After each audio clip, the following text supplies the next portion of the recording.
আমাদের সুন্নি আঙ্গনের একজন আলেম, একজন ভাই, নাম হচ্ছেন মাওলানা রইসউদ্দিন। মাওলানা রইসউদ্দিন সাহেবকে, এই রইসউদ্দিন ভাইকে, হতে পারে তিনি ভিন্ন মতাদর্শী, অন্য মতাদর্শী, তাকে বলৎকারের একটি অপবাদ দিয়ে নির্মমভাবে পিটায়া আহত করে যখন থানায় নিয়ে যাওয়া হচ্ছে, পুলিশ ভ্যানে সে পানির জন্য পিপাসায় কাতরাচ্ছে, তার সামনে পানি নেওয়া হলো।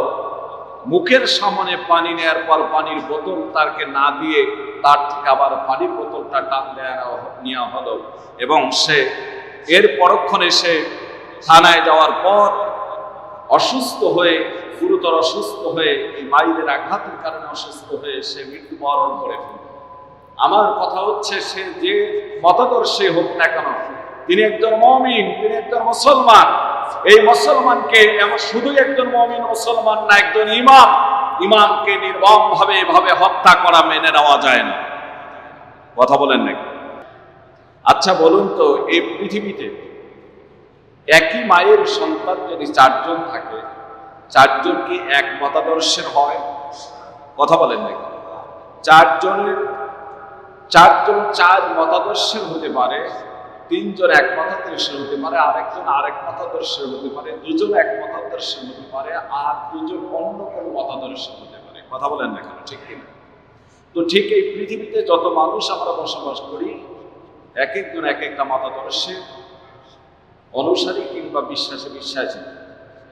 তাই বলে আপনার মতাদর্শের আমার মতাদর্শের না হলে আমি অন্যায়ভাবে আরেকজন মানুষকে হত্যা করব, এটা ইসলাম কোনো পিরিয়ডে দেন নাই। এই অথরিটি ইসলাম আপনাকে আমাকে দেন নাই। কথা বলেন না কেন, ঠিক কিনা? আপনারা জেনে অত্যন্ত দুঃখিত হবেন, আমি নিজেই ব্যথিত, লজ্জিত। আমাদের সুন্নি আঙ্গনের একজন আলেম, একজন ভাই, নাম হচ্ছেন মাওলানা রইসউদ্দিন। মাওলানা রইসউদ্দিন সাহেবকে, এই রইসউদ্দিন ভাইকে, হতে পারে তিনি ভিন্ন মতাদর্শী, অন্য মতাদর্শী, তাকে বলৎকারের একটি অপবাদ দিয়ে নির্মমভাবে পিটায়া আহত করে যখন থানায় নিয়ে যাওয়া হচ্ছে, পুলিশ ভ্যানে সে পানির জন্য পিপাসায় কাতরাচ্ছে, তার সামনে পানি নেওয়া হলো। মুখের সামনে পানি নেওয়ার পর পানির বোতল তাকে না দিয়ে তার থেকে আবার পানির বোতলটা টান নেওয়া হলো, এবং সে এর পরক্ষণে সে থানায় যাওয়ার পর অসুস্থ হয়ে, গুরুতর অসুস্থ হয়ে, এই মাইলের আঘাতের কারণে অসুস্থ হয়ে সে মৃত্যুবরণ করে ফেলল। আমার কথা হচ্ছে, সে যে মতাদর্শী হোক না কেন, তিনি একজন মুমিন, তিনি একজন মুসলমান। এই মুসলমানকে শুধুই একজন মুমিন মুসলমান না, একজন ইমাম। ইমামকে নির্মমভাবে এভাবে হত্যা করা মেনে নেওয়া যায় না। কথা বলেন নাকি? আপনার আমার মতাদর্শ না হবে, এজন্যই কি তার উপরে খুন করতে হবে? প্রশ্নই আসে না। এখান থেকে আমি একটা মেসেজ সুন্নি ভাইদেরকে দিতে চাই। যে কোনো ওয়াজ মাহফিলে সুন্নি ভাইদের একটা বক্তব্য হলো, কোথাও কোনো নিছক কোনো একটা দুর্ঘটনা ঘটে গেলে, কোনো মাদ্রাসায় কোনো আলেম বলৎকারের মতো কোনো একটা ঘটনা ঘটে ফেললে, ওরা ওয়াজ মাহফিলে সেটাকে নিয়ে ওয়াহাবি বলে 14 গোষ্ঠী তুলে আমাদের আহলে সুন্নাত ওয়াল জামাতের ভাইদেরকে গালিগালাজ করে। কথা বলেন নাকি? আমাদের ওয়াহাবি বলে আমাদের 14 গোষ্ঠী তুলে গালিগালাজ শুরু করে দেয়। আজকে আমি আপনাদেরকে বলবো, প্রতিবাদ সেই ওয়াহাবিরা, আহলে সুন্নাত ওয়াল জামাতের ভাইরা। আপনার এই ভাই, আমাদের এই প্রাণপ্রিয় ভাই রইসউদ্দিনের ইন্তেকালের কারণে আমরা সকলেই প্রতিবাদ করতেছি। কিন্তু আজকে আপনাদেরকে যে মেসেজটা আমি দিতে চাই, সমস্ত বলৎকারগুলি মাদ্রাসায় যেখানে ঘটতেছে, সবগুলি ঘটনা সত্য না।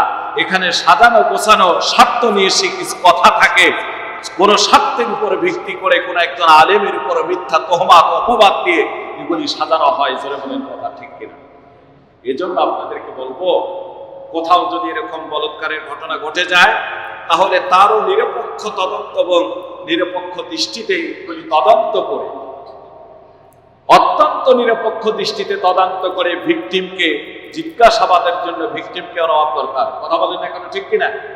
ভিকটিমকে নেওয়ার দরকার। যেমন ধর্ষণ হলে ধর্ষণ আলামতের জন্য ভিকটিমকে হাজির করা হয়, এরকম বলৎকারের কোনো বিষয় ঘটলে বলৎকার যার নামে ঘটানো হচ্ছে, রটানো হচ্ছে, যিনি অপবাদ দিয়েছেন, এই ব্যক্তিটাকেও নিয়ে এরা আলামত সংগ্রহ করার দরকার। কারণ কেউ বলৎকারের অভিযোগ দিল, সত্য মিথ্যা যাচাই করার আগে আদালত তা প্রমাণ করবে সত্য কি মিথ্যা, আদালত রায় দেবে, তার মৃত্যুদণ্ড হবে না, জেল হবে না, ফাঁস হবে। আপনি আমি পিটায়ে হত্যা করার মতো, আহত করার মতো, এমনকি নির্মমভাবে মৃত্যু করার মতো প্রায়োরিটি ইসলাম আপনাকে আমাকে দেয় না, এই অথরিটি ইসলাম আমাকে দেয়নি। কথা বলেন না কেন, ঠিক কিনা? এটা কেমন দেশে আমরা বসবাস করি, কেমন মানুষের আচরণ, বড় আফসোসের বিষয়। এই নিয়ে আমি আপনাদের মাঝে আজকে সংক্ষিপ্ত আলোচনা করব, অন্যান্য বিষয়গুলি কথা বলবো ইনশাআল্লাহ। আমার ভাইরা, তাই তো আল্লাহ সুবহানাহু ওয়া তাআলা সূরাতুল মাইদার আয়াতের ভিতরে জানিয়ে দেন, আয়াত হলো সূরা মাইদার 32 নম্বর আয়াতে আল্লাহ রাব্বুল আলামিন জানিয়ে দেন, আল্লাহ পাক বলেন, মান ক্বাতালা নাফসান বিগাইরি নাফসিন আও ফাসাদিন ফিল আরদি ফাকান্নামা ক্বাতালান নাস জামিআ ওয়া মান আহইয়াহা ফাকান্নামা আহইয়ান নাস জামিআ। জোরে বলা যাবে কি আল্লাহু আকবার।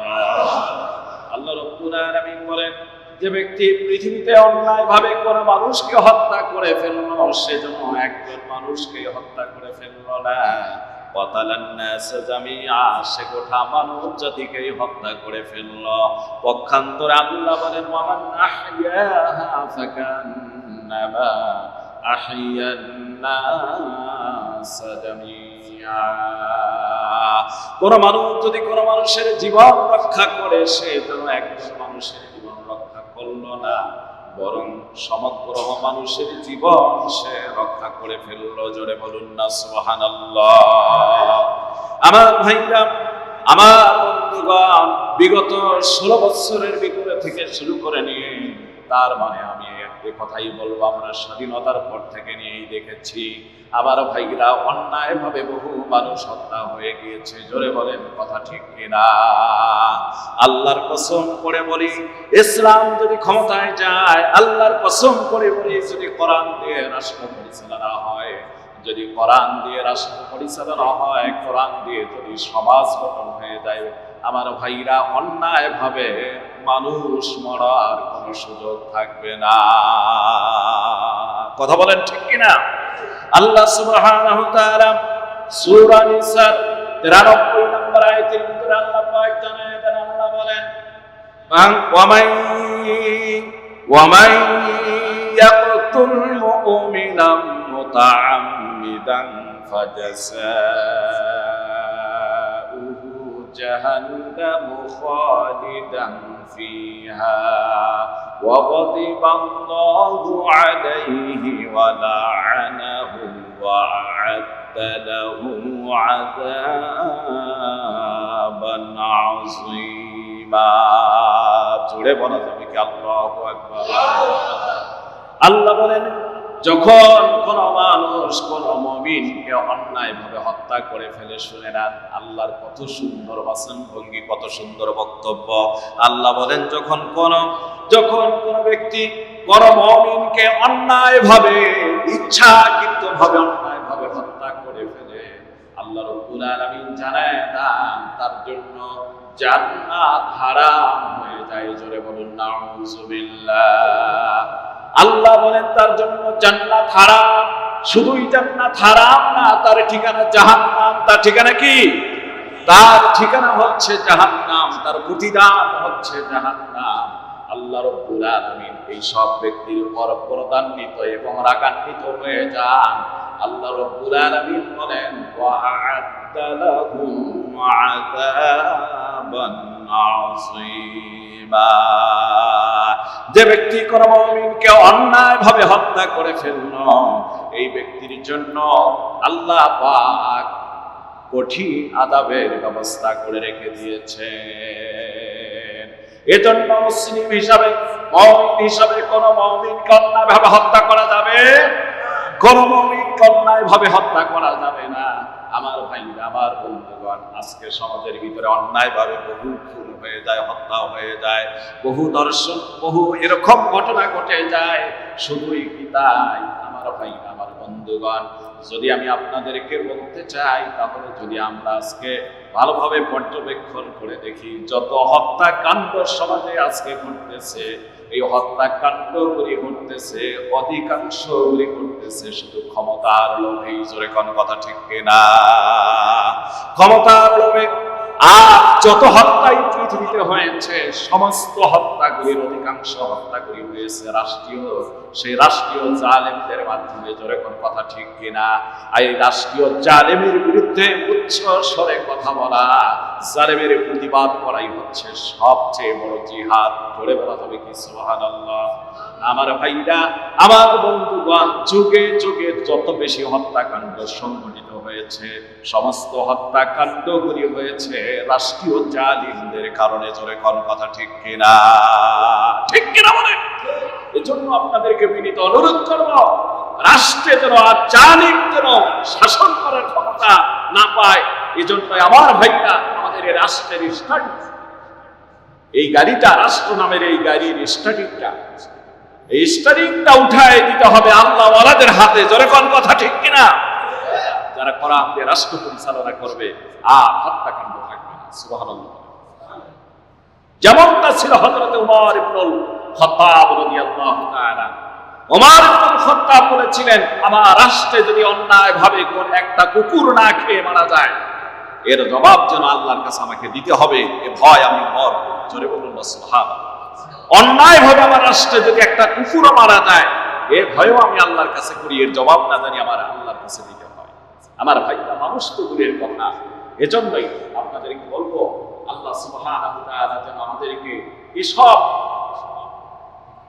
এসব বাজে কাজ থেকে আমাদেরকে আল্লাহ পাক বিরত রাখেন। নবীজি বর্ণনা করেছেন, সিবাবুল মুসলিমি ফুসুকুন ওয়া কিতালুহু কুফর।